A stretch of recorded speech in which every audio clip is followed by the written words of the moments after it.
We are in the second day of the second annual NC Climate Week. I'm Heather Beard. I'm the Executive Director for Earthshare North Carolina. And Climate Week is about taking action to adopt known solutions to climate change and climate resiliency, both as individuals and professionals. And today is a little unique, our session now, because it's about taking care of ourselves so that we can continue doing this good work and not be burned out. And so I am really looking forward to this time. I'm going to first hand it off to Dr. Shree Dorestant, Director of the City of Greensboro Department of Sustainability and Resiliency. Shree and her team is also a partner to Earthshare North Carolina in creating NC Climate Week and the summit in particular on Friday. So, Shree, thank you for running this important session. Thank you. Thank you so much for this opportunity to come together on such a very important topic. I'm so excited about the participants here that are joined with us today. Excited about collaborating with Faun Finley and introducing her. So I'll quickly do that right now. Faun is the former chair of the City of Greensboro's Community Sustainability Council and a current member of UNC Greensboro's Environmental and Sustainability Council. As a speaker, she has presented talks on the momentum of sustainability for notable groups like ASHRAE and the Sierra Club. As a workshop facilitator, she has partnered with the City of Asheville, the City of Greensboro, and the North Carolina Writers Network. Faun holds a master's degree in sustainability leadership and utilizes her background in marketing communications to create brand identities and to cultivate core messages for mission-driven companies. A longtime storyteller, she also produces and hosts My Eco Story, a podcast that explores the intersections of ecology, psychology, and narrative. So I'm very excited. I hope you all are as well. And Faun, the floor is yours. Thank you, Shree, for that wonderful and warm introduction. And thank you, Heather, for all the hard work in putting this together. I'm excited to be here. I welcome all of you. And this is going to be an interactive session. We're going to have polls. We're going to have a breakout session. We're also going to be like sustainability professionals and climate people, very flexible in this session because we're not sure how many people are going to be listening to the recording versus live. So we might change things up on the fly depending upon how many people are here. Since this is interactive and this is a chance for us to connect as community, I invite you to open your mics and just say hello so we can hear each other's voices to start off with. You are also invited in the chat, which Shree will be monitoring, to share what city or town you're joining us from and the organization you're representing. But first, let's just turn off our mics and say hi. Hey. Or turn on our Faun. mics. Hey. Hey. All right. So to get things started, I want to share a Simon Sinek quote. Simon says, when we help ourselves, we find moments of happiness. When we help others, we find lasting fulfillment. We are here for both. So we are here to help ourselves, and we are also here as community to help one another. This is about personal and professional resiliency, and in building resiliency and elevating hope, it's community at the heart. It's our collective effort that's at the heart of that. I've just returned from Canada, and already I've had to shake off some of the surreal. One of the first articles I read was about the DOE allegedly banning words like climate change, green, sustainability, emissions, carbon footprint, and it's really hard to wrap my mind around that. But because it seems like an impossibility, alas, it is not. But there is tremendous strength in our community, tremendous strength in our ingenuity, in our intelligence, in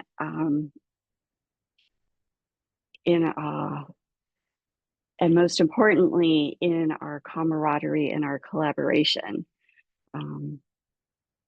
So this session, we are getting together and we'll be able to talk and share our struggles, share our successes, insights, and also in taking polls, we'll be able to see what the spectrum of the issues are in this community together, as well as the overlaps. What are the patterns?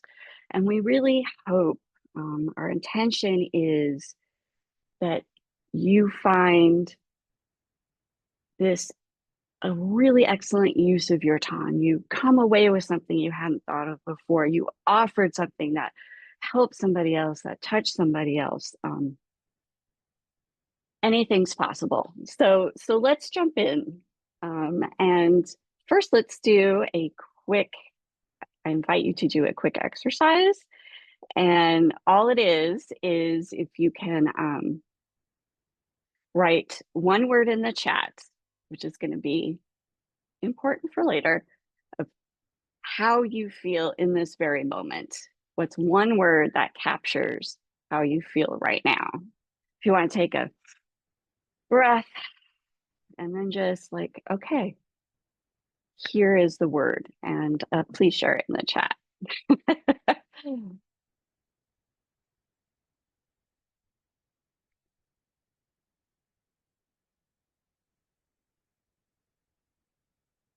Yeah, tired, disappointed, overstimulated, going uphill, like maybe carrying a boulder up that hill, exhausted,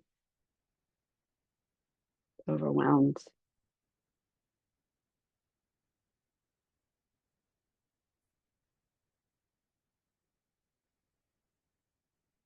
Thank you for sharing that. The next thing we're going to do is we're going to take a poll.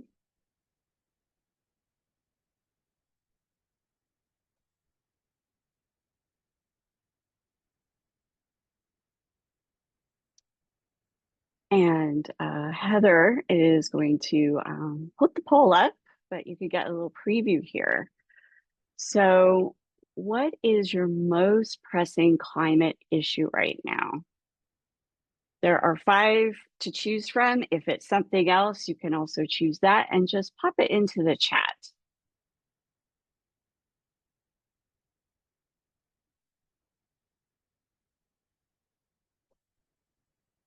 And we will share the results with you.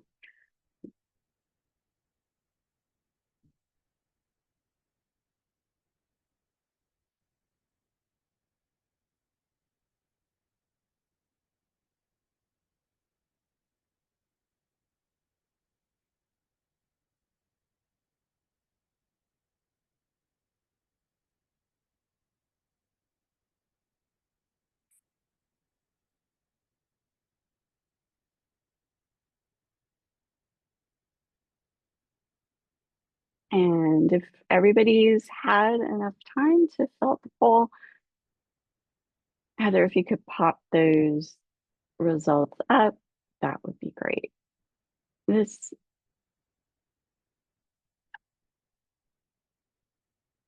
So the top one, tracking, understanding, and responding to policy shifts, especially now, I imagine that's always been something that has been challenging, I imagine, especially now. Aligning organizational and climate strategies is second. Funding pressures, third, and scope size, too large or too small. So we have a couple of minutes. I invite anyone who would like to share an example or a short story about what they're experiencing in regards to the answer to this question. So whether it's responding to policy or aligning organizational and climate strategies, do I have a volunteer to share? You can turn off your mic and speak. You can raise your hand. This is very informal. You can also, if you feel more comfortable, post in the chat. This is just to get the conversation going as we move into excellent. You had The two hands, and breakout. I think Kelly was first. Kelly, you have the Hi. floor. Thanks so much. Can you hear me? Yes. Yes, perfectly. The first one, scope size, too large or too small, resonated with me. Because I think I can also apply that to people's bandwidth or interest level of being either completely all in, all consuming, or not at all interested. And that's very much what I'm feeling right now. Thank you for sharing that, Kelly. Let's see what Tiffany has to say, and we'll go from Hi. there. Hi, Tiffany. I was in between 2 and 4 and kind of feel like they go hand in hand. I work for a global company, so the biggest thing that's pressing for us right now is CSRD. And the shift of the company being US based, but aligning with global standards, and the change of now it moving from kind of like 2026, 2027 deadlines to 2028. So having to work on the side of ESG and policy and understanding from a regulatory perspective what we need to have in order to then bringing that into our future strategies and decision-making process and kind of running full speed ahead. And then you get told, okay, it's moving to 2028. So then things kind of get deprioritized. And then it's like, what's the next pressing issue that we need to kind of take hold of at the moment? Thank you, Tiffany. Michael, did you want to talk about what you posted, various tax incentives for electric vehicles and solar? Did you want to expand on that? Yeah, it can be tough to know when the right time to do it is if things are continuing to change, and maybe it'll be better tomorrow, maybe it'll be worse tomorrow. Did I miss the boat? Should I wait for this time? Yeah.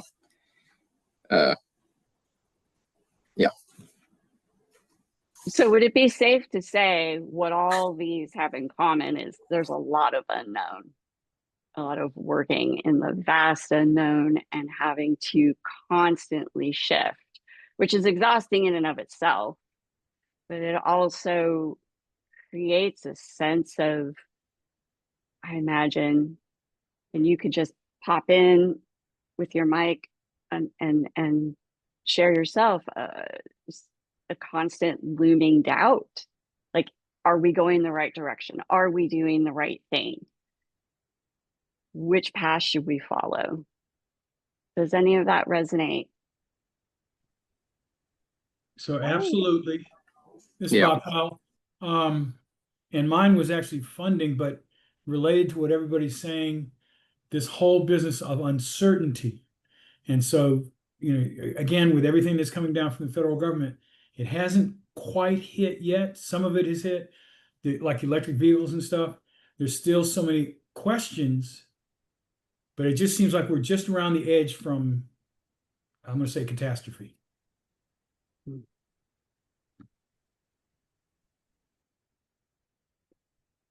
For me, I chose aligning organizational and climate strategies just because I work for county government, and actually my role is the food security coordinator. So a lot of what I have to do is kind of draw the line between, like, show people how food security and climate catastrophe aligns, and how working on both of those things simultaneously is important. So it's like and I seem to be when it comes to the food space, local food space, there's no other people aren't talking about this because emergency food is so prevalent. The need for emergency food is so prevalent. So it feels like, I'm talking to the wind. And as far as the question that you had just recently asked, it's not necessarily, are we going in the right direction? It's just, we don't have the, it's like we don't have the capacity to do enough. And it's not that we don't have the drive and the will, the capacity comes from above, right? And so you can do all these things, but then you hit that ceiling and that's it. So kind of what do we do within the confines of a chaotic social experiment? So I want to add that we are sort of greasing the wheels here because we're going to have a breakout later where you can dig more deeply and have conversation about these issues, whether it's coming up with solutions, whether it's just sharing your stories. So I thank you for sharing. And I just want to ask a quick question. You can throw up an emoji, you can open your mic. That the word catastrophe really, I felt it viscerally. How many of you out there feel like we are on the edge of true catastrophe, whether it's climate itself, politically, food, whatever. Yeah, it's Sally, can we do a thumbs up for we're on the edge? Yeah. Okay, thank you. That we're gonna do another poll now. So closing out that poll. This one is a little bit more solution focused, but it also gives us an idea of where as sustainability professionals our number one priorities are. So if you could fix one systemic barrier to climate progress, what would it be? And I realize some of this might be impossible, but we can only prioritize one thing at a time, maybe three at the most. But this is really just to assess where your priorities, your heart and mind, and your passion, and what you see as critical. It's to reveal that and stimulate conversation.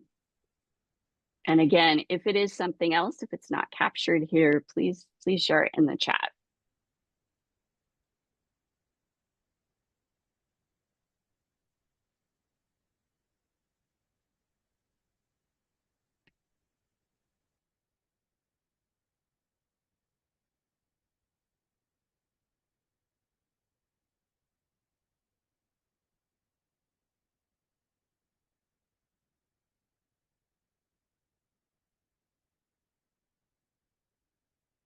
Commercial agricultural systems, stop commercializing treatment of symptoms which necessitates the cause of the problem, fixing apathy. Yeah, that's a good one.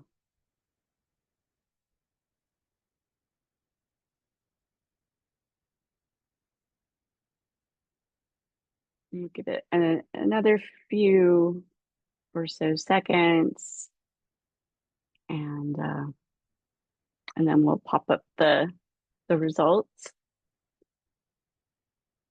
Oh, Kelly, if only we could fix apathy, right?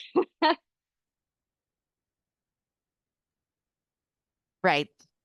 That would truly be a magical moment. It would. It would. And what drives apathy? I mean, I personally see a lot of it as being fear, but I'm wondering what everybody else sees as the greatest driver of apathy while we're waiting for the poll results.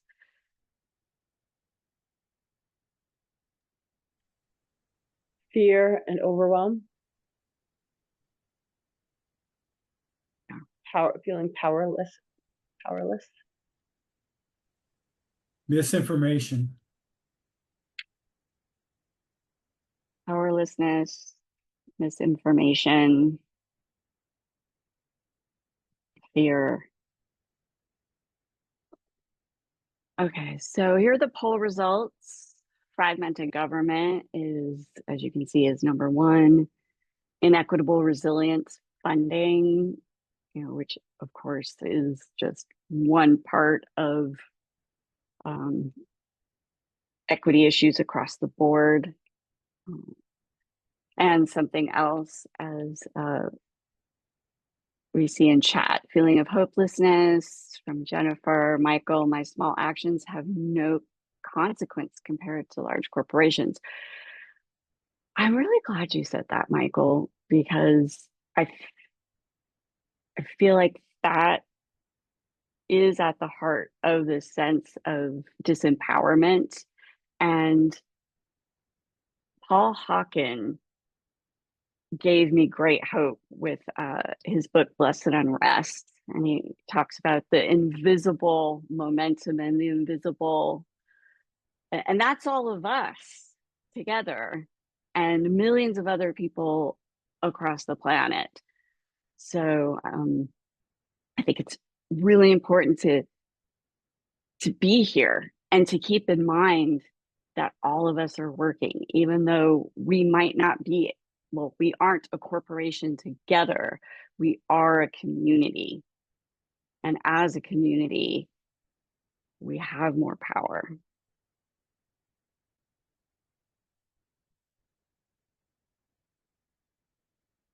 Would, again, would anyone like to speak more specifically and broadly about their response to this poll?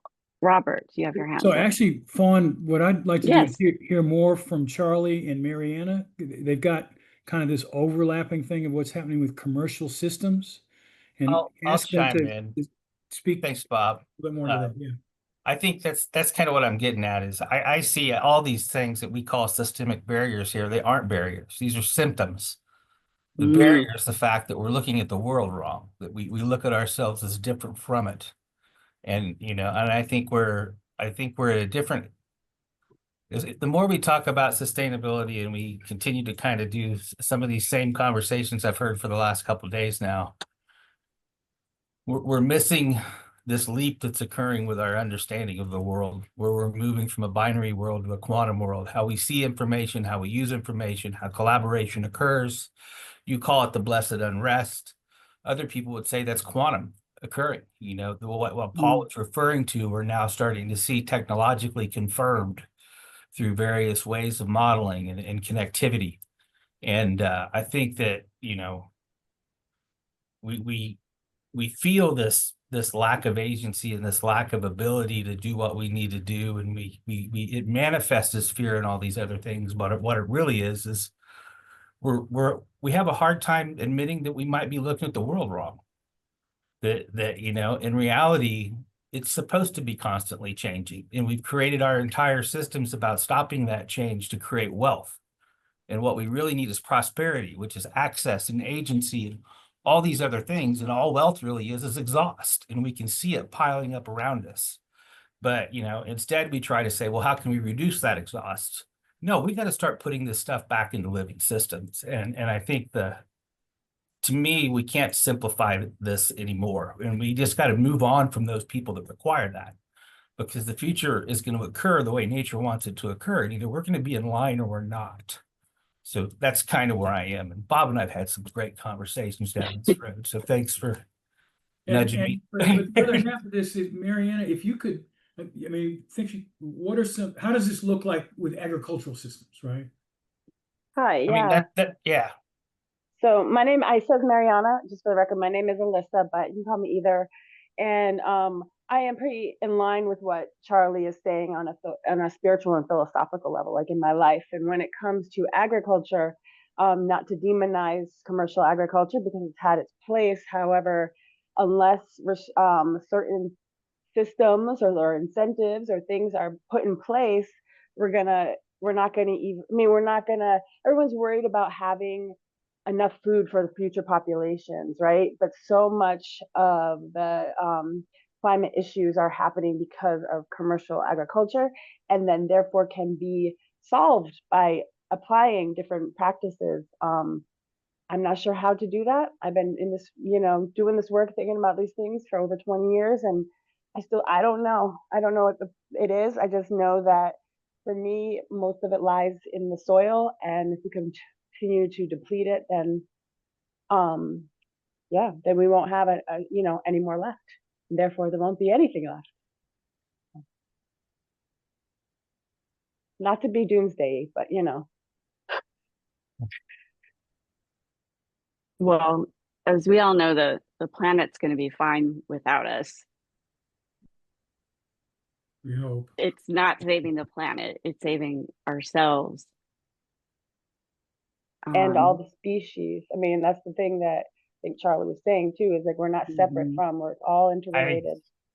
The notion of apathy, in my opinion, isn't apathy, it's arrogance. It's a whole giant section of the population that doesn't think they're responsible to this world or us or each other. That they feel they have been given this to take, and that there's some imaginary end to justify the means. This is an ontological problem, not a strategic problem, not a, we're living in the world under false assumptions, and we've created false values to justify our actions. And it's a big thing that we have to deal with. But we can't do that a little piece at a time. We have to figure out how to allow people to see this at scale and have a safe way to accept it, where they're not demonized by their own communities or hurt in the way they live. Or that we don't have to wait for the tragedy to come before the masses learn and understand. Yeah, you can't wait for permission from people who've known better for 30, 50 years and not done it and have the agency to do it. We got to do it. So there was a book I read, and the name does not come to mind right now, but the whole premise was we are where we are because of narcissism, because of our own narcissistic ways. And until we shift out of that narcissistic mindset, we're headed for disaster as not only human species, but as the more than human the world, the current biodiversity as we see it, that's constantly shifting. But that it goes back to what you're saying. It's all how we look at the world. It's all a mindset. Meanwhile, we have jobs day to day trying to fix systems, reporting, doing that. So how do we do both? How do we start to shift these mindsets that are destructive and still do our job day to day in addressing these systemic issues? And addressing even issues of relationships, of things that might not be systemic, so to speak, but they're day-to-day realities. So like we have multiple layers. I love this conversation. I have to tell you, I was not expecting it, but this is really rich. Not that I wasn't expecting, well, that sounded terrible. Not that I didn't expect a rich conversation, but that there's so much to address in our day-to-day that I wasn't sure that the conversation would come up about turning this whole question upside down, which is really exciting to me and wonderful. And I got to have a full confession here. That is actually my job. Is it? Okay, It's that my explains a position here lot. at A&T. I work at the Ag Research Center here with Dr. Goins and Dr. Blevins, who's the head of Ag and Natural Resources. And this is my job, is to support our staff and work around these questions of how we do this. And part of that was made possible by a National Science Foundation grant, which of course got us on Ted Cruz's list. And but the other part is part of a group we work with nationally called Open Future Coalition, and we've developed some software to help us do this. And an enterprise resource system, you can see it at ncsmall.farm. But I'll put a thing in the Yeah, link. But we please do do. this, and because as an institution we suffer from this. We have this, it's ingrained in Mhm. everything we do in every industry, and someone has to have the space to start acting differently, and to give that hospitality for that behavior to occur, for it to occur. And I've been blessed to give that, have that role. So it spills out of my mouth every time I get a chance. So I would love to take a completely different poll, but we don't have that set up. So it'll be an informal one. And that is, what do we need to shift hearts and minds? What do we need to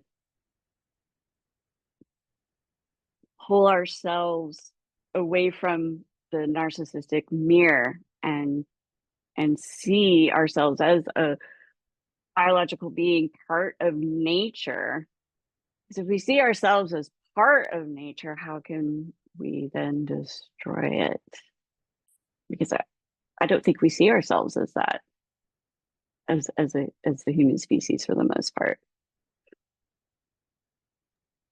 Floor is open, chat is open. Yeah, I'll just say one thing, and I don't want to monopolize the conversation, but a couple of things come to mind. And the first thing is, as privileged people who do understand and or work within the field, I think it's important to not pretend, but to enjoy what you do and to demonstrate happiness and joy as we are working through these really tough problems and solutions. I don't know, not saying put on a happy face every day, but if you don't make it look fun, then people aren't going to want to do it. They're not going to want to join.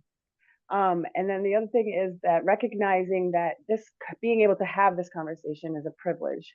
Being able to think about this kind of thing is a privilege. There are so many people out there that are just in survival mode, and are and so they're not there yet. So I'm not sure that there is one solution, but the little solutions that I try to do is kind of focus on my lane and try to bring joy to every space that I come into. Recognizing privilege and coming from a place of joy. Also in the chat, knowledge, will, trust, and agency from Charlie. Kelly, education, cognitive behavioral therapy. Tiffany, recognizing our impact and remaining resilient, and education.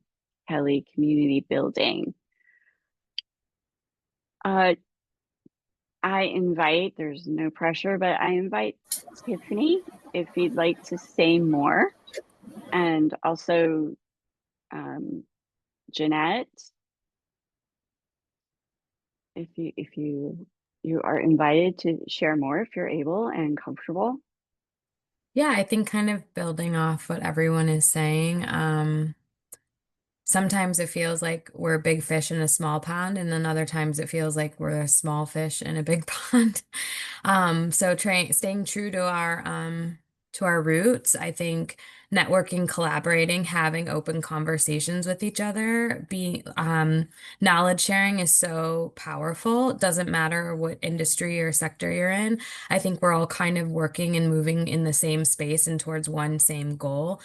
So there is kind of that strength in numbers. And then education, right? Like I'm coming from a consumer product good standpoint. There's people from government here. We're all in different industries, but kind of speaking the same language. And so I think it's kind of always remaining and upskilling yourself. That's what I found. I attended COP16 in Colombia last year, and I was one of a few consumer product good companies there, but met with a lot in the tech, agriculture, and auto space. And it was just such a huge learning curve, but really eye-opening. And from it, we were all talking collectively how we're working towards one goal within nature. But we were all facing the same challenges. It didn't matter the industry that you were in. And so I think that there's power there, as I say, like remaining resilient, that we have to kind of stick together and be open to sharing and educating. Thank you. Jeanette, would you be willing to share some? No, okay. I saw your camera go on, so I wanted to invite you. Kelly, would you care to share more on community building? Oh, Thank you. yes, Jeanette. I appreciate that. I just like to make sure that I'm present and paying attention, but I'm content just listening. Thank you for sharing that. Mhm. You're welcome.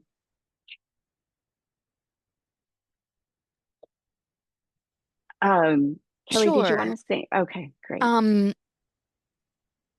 After I've even forgotten the name of the storm at this point.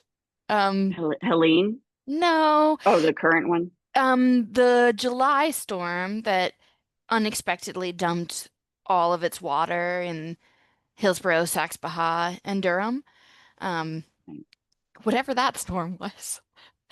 After that, I took advantage of some community service hours that I had through my organization. So, privileged to be Chantal, thank you.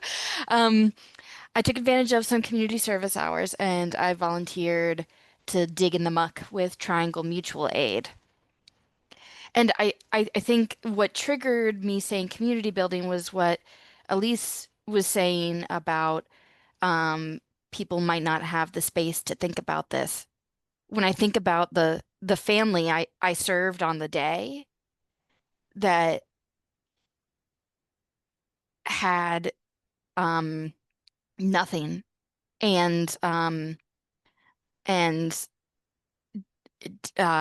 had children to care for, mouths to feed, immediate needs about preparing cultural foods for their family, um, also low language skills. So there was a barrier communicating with them. Um, those moments of being in the space with that homeowner, I think were really powerful. And I wish I could wave a magic wand and like give everyone that experience of standing in the room with one of those homeowners, because um, you start to see the world a little differently, maybe to what Charlie is saying, that, you know, that it was an ounce of saying, oh, the system is completely broken here. And anyway, that's what made me say community building. And I thank you all for bringing up those points so I could speak to it. Thank you, Kelly. So Shree, we are just shifting gears a bit here, just as a heads up. I want to ask everybody, so we're still going to do breakout, but I want to ask you, what do you want to talk about? What poll do you wish we had up right now?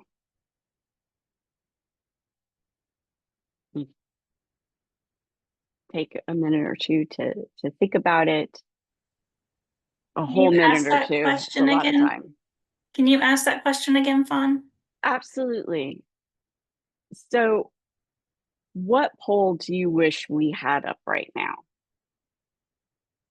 What would you most want to talk about?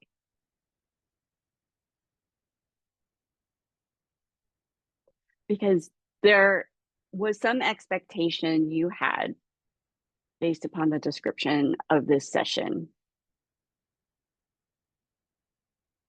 So what is it is a burning desire for you to talk about, that you came to this session hoping we would have a chance to discuss.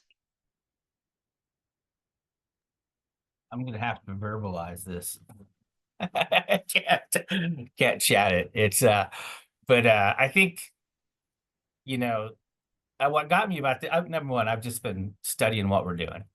This is my second year in Greensboro, so I wanted to see the flow of this. I moved here from the Midwest. I lived in Western North Carolina in the early 2000s and the early climate movement out there. So I was just kind of seeing where we are. And this is my second year engaging with the week and the conference. And I spoke at Climate Week in New York last year. This year I stayed back. But the fact that you had the personal piece in there, and on my national work, that is where I spend most of my time, I have a lot of people that are doing that kind of work about really how do we orient ourselves as regenerative beings, and how do we create this ontological reality for ourselves.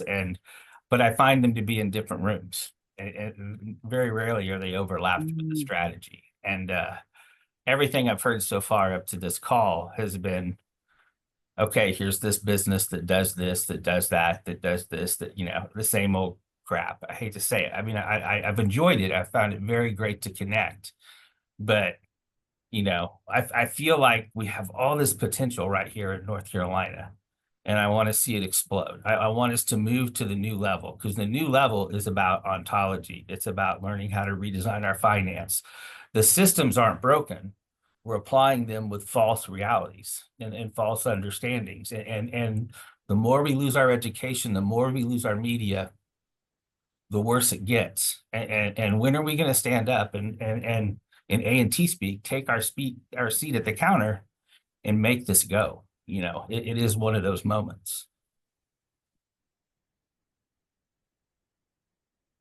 Thanks for letting me rant. Oh, try not to hog, but you open. Well, love that. And there will be an opportunity, as I said before, to take this into the breakout and get deeper with it.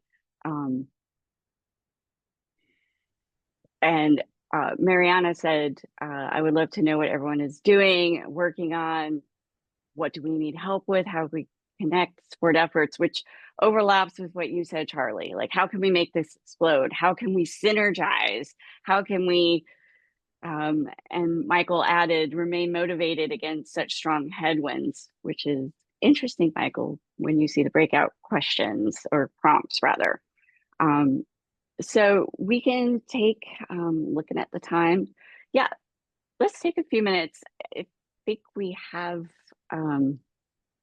So enough Heather, just time. real quick Yeah. before we do that, I want to try and put some words in Shree's mouth also.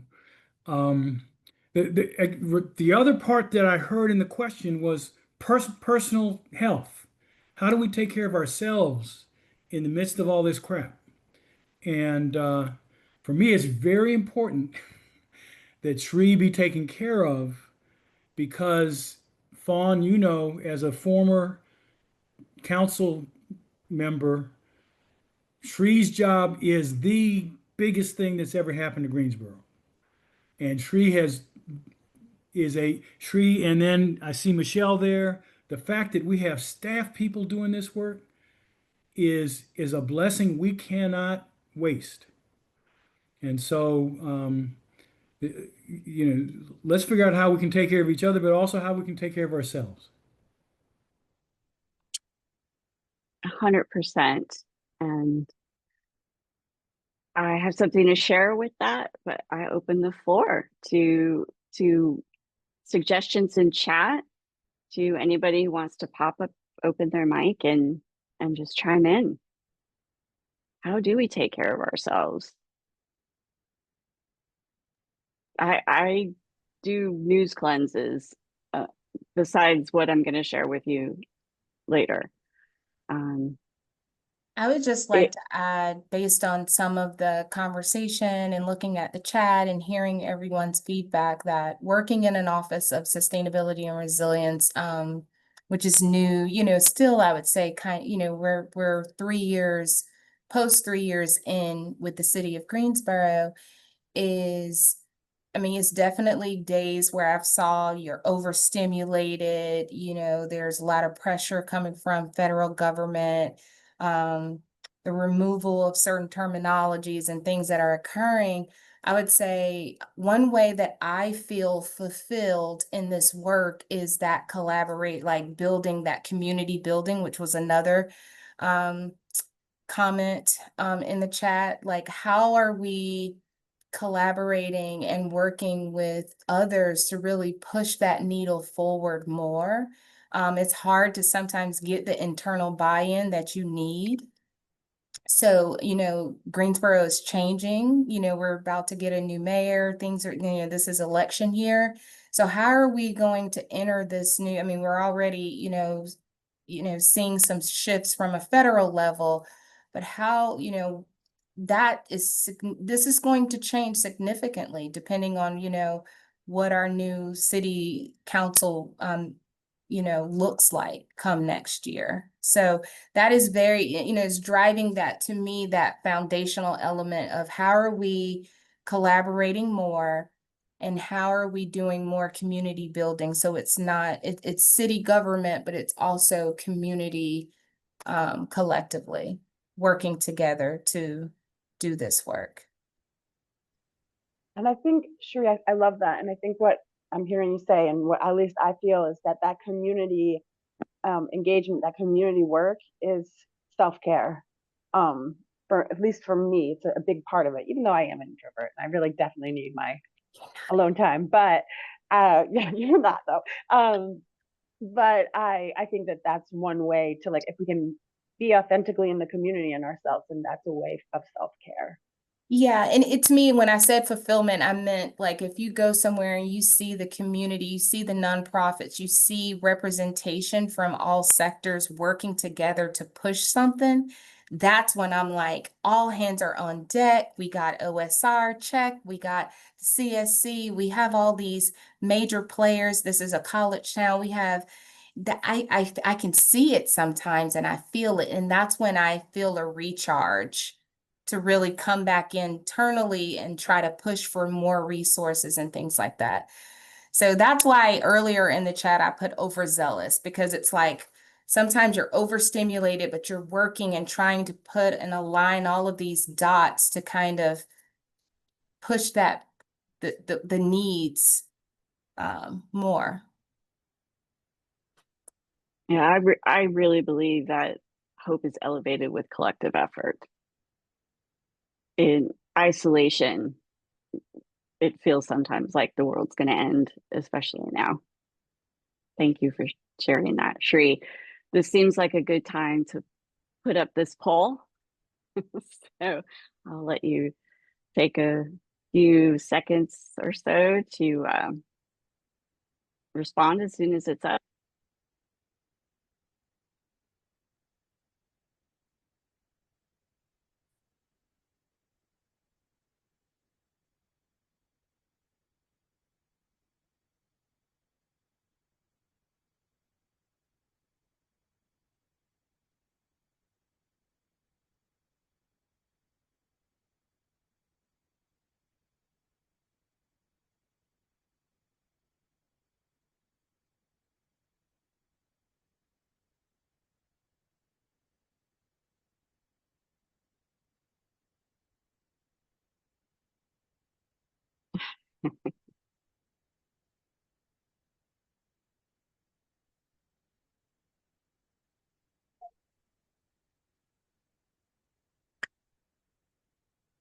Well, it seems to me that y'all have some way of taking care of yourself since you're not overwhelmed 7 days a week. So that's good news.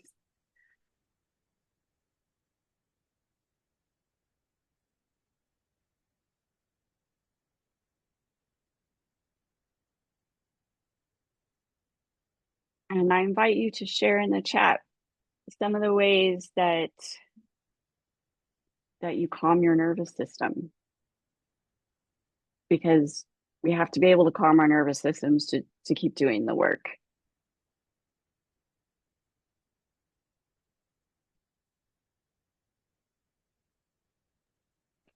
I think I channel. I am also a board member in my community.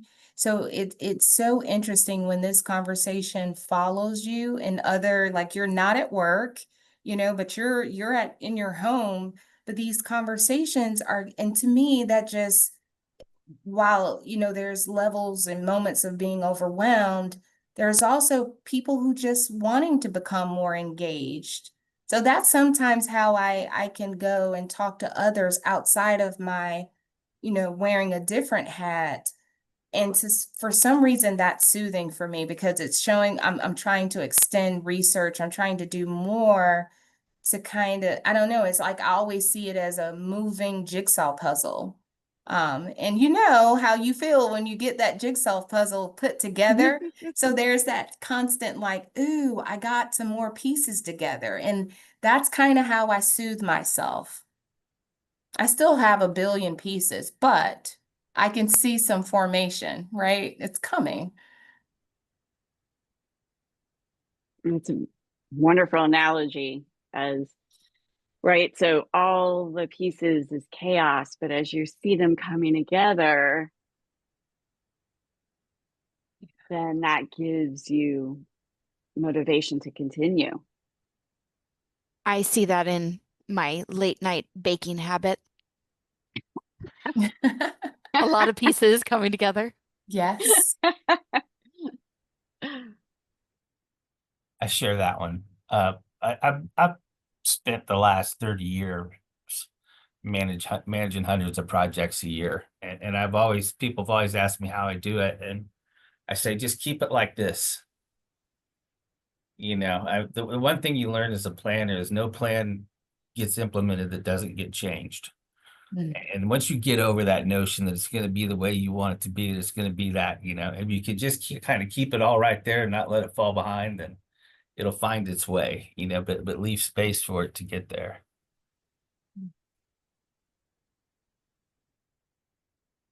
Well, we are right on time to do our breakouts. So I think it would be helpful, even though we're a small group, still to do maybe a 2-person breakout, and then we can come back and still share in the larger group. So if that sounds good, this is an or question. So one is more focused on the work that you do day to day and how it affects you, and the other is speaking to the mounting friction and impact that isn't obvious, that affects you in a different way. You can answer both questions. You can talk about something else entirely that might be more resonant. But these are our prompts to take us a little deeper. So Heather, let's go ahead and do 2 people breakouts for about, let's say, 6 minutes, and then we'll come back and talk collectively. Okay. Does that sound good to everybody? Mhm. Okay, wonderful. And the breakouts are random, so surprise. All right, I'm sending you now. Just select to join.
Hi, Fawn.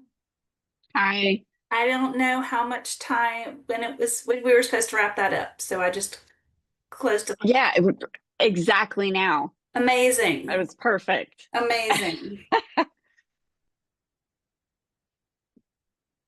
Can is my share still going? Can you see the slides or just No. me? Yeah. No. Okay. I think yeah, that got lost when we went to breakout. So we can do a larger group harvest now. I invite anyone who feels comfortable to share some of the points from their discussion that Not everyone was are staying not when too we started personal. talking. Just to tell you. Yeah, yeah. Oh, okay. So welcome back. I hope the breakouts were a rich experience for you. And now that we're back in the larger group, I invite a group harvest. So anyone who would like to share some of the themes from their breakout, anything that of course is not too I talk too personal much. and That was the theme. Yeah. No, he did not talk too much. He provided some really helpful information. And Charlie, I wouldn't do it justice if you want to just kind of highlight your project and what you're doing at A&T. I'll just drop a link in the chat and you guys can explore it. That's probably an easier way to That's do it. It is a work in progress though. It's not like, but you can see what we're up to. And we're really focused on bringing, climate focus to East Greensboro and South Greensboro and then spreading it across the state. But it's been about a 5-year effort. So thank you though. I'll drop it in the chat. perfect. So we had 2 parts to ours. Jeanette opened up like a flower. Turns out she's with Power Up and doing all Okay. this wonderful stuff with them. And so we learned an awful lot. She's actually in Forsyth County doing that. And then Tiffany shared, she kind of talked about the fact that she's leaving her job with the New York group, but she's here in Raleigh also, and she's ready to join somebody. And so the barrier that's going to get overcome is finding a good place for her to join forces with the rest of us. and Heather, I'm going to put you on the spot for a minute if you don't mind. If you do, I'm going to do it anyway. No. Is there a way for participants to engage again? It seems like there have been some great conversations. Yes. How do we keep this going? Whether it's just sharing email and chat, I don't know. It seems like one of the beauties of Climate Week is this connection, is this community, is this networking, is this finding out what everyone else is doing and how it overlaps with you, how it touches you, how you can partner, how you just want to have a conversation that continues. How can we make that happen? Yeah, Fawn, what a wonderful question. And I've just really appreciated people coming and creating this space to talk with each other and to share things. And it does, my note that I had jotted down to share at the end was it feels like there's a lot more to say. And so, Fawn, you're right there with what I was thinking. My short term answer is I put in the chat that at the summit on Friday, we're going to have 2 breakout session times. And for each of those times, we have a session on eco grief and personal resiliency. And this is offered by a woman we've spoken with before, worked with before, Charisse Miguel with Tranquil Quietude. And so she's going to run these sessions, and you can read there that it's about some tools. So this is more like grounding tools that you can have in your personal life and routines. So that's kind of the self-care piece. And as far as the conversation piece, I would, as much as you all are willing to share your contact information, Jeanette, I see you've gone ahead and done that.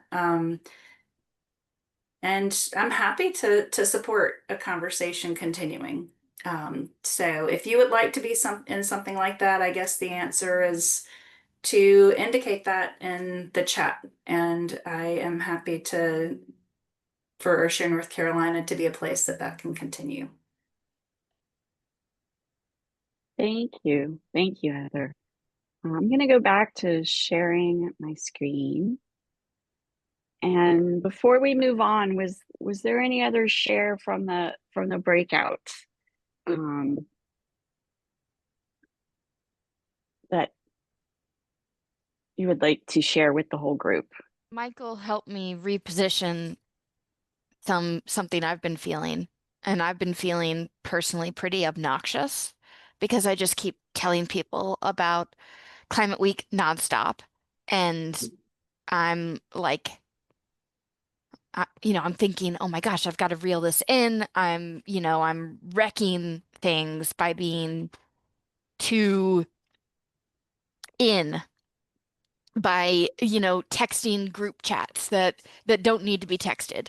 And Michael's like, "Oh, but it's positive to lead by example." And I'm like, "Oh, okay. Okay, I'll try to think about it that way." So thank you, Michael. Happy to do it.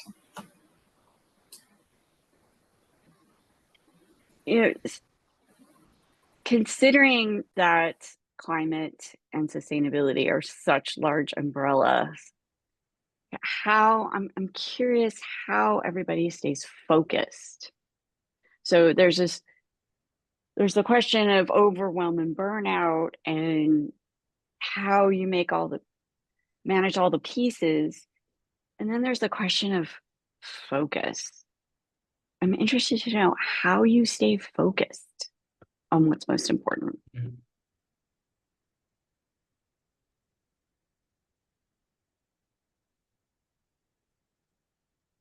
Well, I can speak for myself. I'm not the most focused person, but when you can see somewhere along the line, after seeing the full picture, going through the grief process, I honed in on food and plants, like plant medicine. And I feel like picking your lane, like finding how your passion aligns within sustainability. Everything I do has a sustainability framework laid over it to kind of keep me focused and in check. But for me, like food is my piece. But I can get jazzed about, X, Y, and Z. Oh my God. There was a time I was so into biodiesel, it was ridiculous. I had my biodiesel card, this, and this, but it becomes all over the place. And professionally, I focus on food, and even personally, like at my home, my whole front yard is food. I leave food for people. It's about, and, people and animal pollinators, all that jazz. So that's how I have done it. Not always easy within the space though. That answers the question. Yes, absolutely. Before we move on, anyone else want to share about staying focused when there's so much on the periphery or even right in front by the open text? I think I'd just like to say, I think sometimes, how, the sticky notes, I know it's kind of like, who does that anymore, right? But mapping things out, I like to that's how I like to be like, okay, because I have a really bad habit of having priorities and then other things coming in, and then it's like compound, it can be a mess.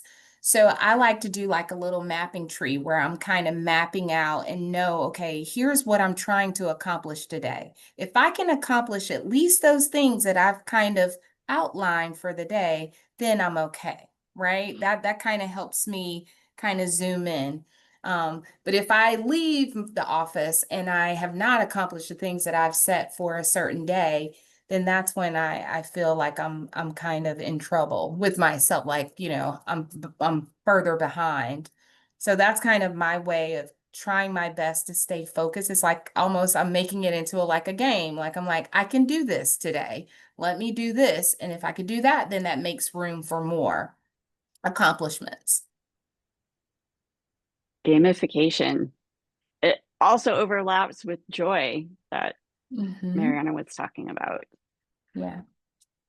I'm not sure we need burning desire shares because we've been sharing all along, but I'll still, since we are slowly coming to a close, offer the opportunity for anyone who has something on their heart, minds, and really feels like they want to share for the community or for themselves.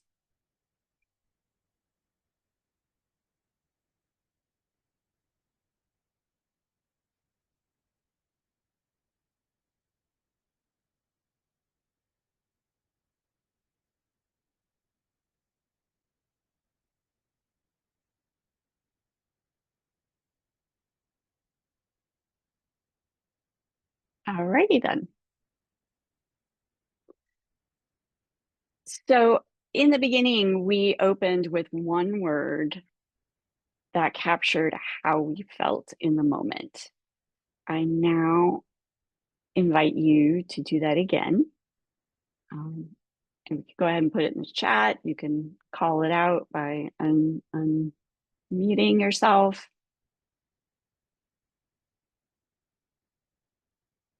Grateful, hopeful, energized, thankful, energized,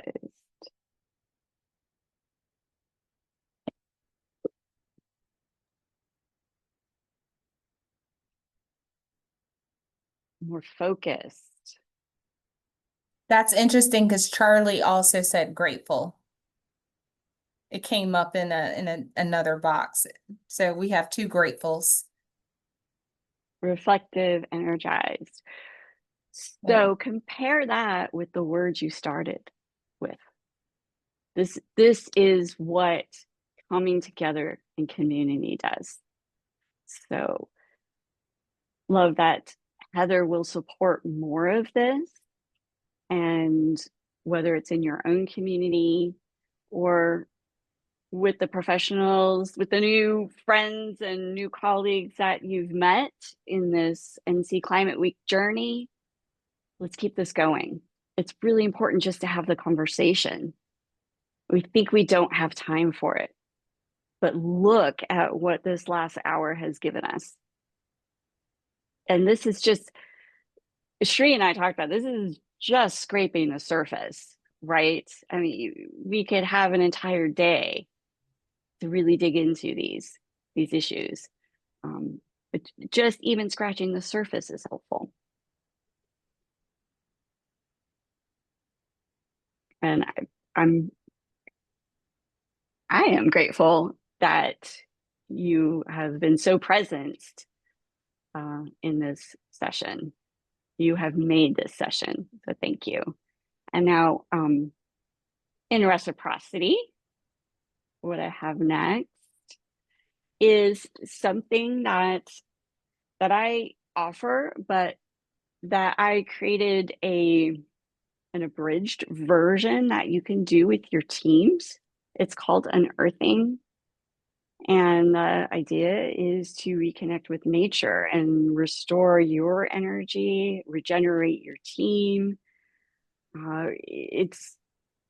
This work is truly miraculous on how it calms the nervous system, how it realigns or reprioritizes what's really important. Some people do use it as a spiritual practice, and oftentimes when you do this process, you receive messages like that. The clarity that comes from it is something that's astounding. It's just 5 steps. It can be 2 to 4 hours based on the size. You could do it in an hour, but it honestly would be rushed, and I'll tell you why in a minute. So the first is simple. You just want to take a few breaths to ground. we all come from, you know, whether we're working or we're with the kids or right there, we all come from a different kind of headspace, a different kind of energy space, and coming together and breathing and grounding brings us all together to be more embodied. You know, a lot of the problems that we solve in sustainability, we're very much in our heads. And what will balance us out is coming into our bodies. So you can do this anywhere. There's foliage, woods, park, backyard. You do not have to do it in person. This can be done virtually. So each individual would just go into their backyard, or if they have a park down the street. So there's no limitation to who you can do this with, how you can do it. Foraging is going out with a sense of awe and wonder, you know, beginner's mind, or, you know, like the awe and wonder a child has, and reconnecting with the natural world, which we're a part of, but trees, flowers, what's dropped on the ground, just like appreciating the veins in a leaf. There's so much detail in nature, and so much that we just brush past every day. And then whatever you're drawn to, leaves, flowers, lichen, you just collect it. And the foraging process is really important, because that's where you just get an opportunity to like really connect and to breathe. And the foraging everybody does on their own. Then you invite your team to create what intuitively they're motivated by. Like it could be a mandala with what they've created. It could be a collage, asymmetrical, whatever comes to them. It's important, again, to tune into your body. And you could share some prompts, because sometimes it's just too wide open. But if you share a prompt, like, you know, it could be expressing the feelings of around decay and renewal. It could be, and if you need, if you'd like some ideas for prompts, just email me and I'm happy to provide some. But they would be, of course, relevant to your team, or they could just relate to nature in all the ways that nature is there for us. And the sense of part of this process is also getting comfortable with the sense of impermanence, because as you're creating your art, your collage, the wind may come and blow some of it away. And so you decide, am I going to let that change be as it is? Am I going to put it back? Am I going to shift it in some way that the wind isn't able to shift? So, you know, everything in nature, including us, is impermanent. We live, we die, we're born, we decay. And then, like sorry about that, like we've done today, each participant, once the collages or mandalas, you know, the art is, and this is on the ground, or it could be on a stump, it could be on a table. If you're doing online, you would share pictures. So have everybody take pictures. If you're in person, then everybody would walk around and see the different pieces before the harvest. And then once that has been shared, the pictures or walking around in person, then you open it up to a harvest where your team members talk about either their process, what that was like, how they related to the prompt, a message they got, or just how it feels, how this process feels, where they were, where they are now. And then you want to close the circle. And you just take some breaths. If your group is into meditation, you can do a short meditation. And then you might also want to invite your team so that they really digest and absorb what's happened, to record it in a journal, record a voice note, anything that assists in integrating the experience. And if you would like to have a facilitator outside of the group so that the group can be more the recipients, I am available for that. So, and you will receive this from Share via email. So you can dig into it and reach out with any questions. And here is how you can contact me. It's been my absolute pleasure to facilitate this. And again, many thanks to Shree and Heather. I thank you for being here. And I hope maybe to connect with some of you afterwards, and I will be at the summit. I now hand it over to Heather, who has more to share about this wonderful week. Thank you. Thank you, Faun. That was amazing.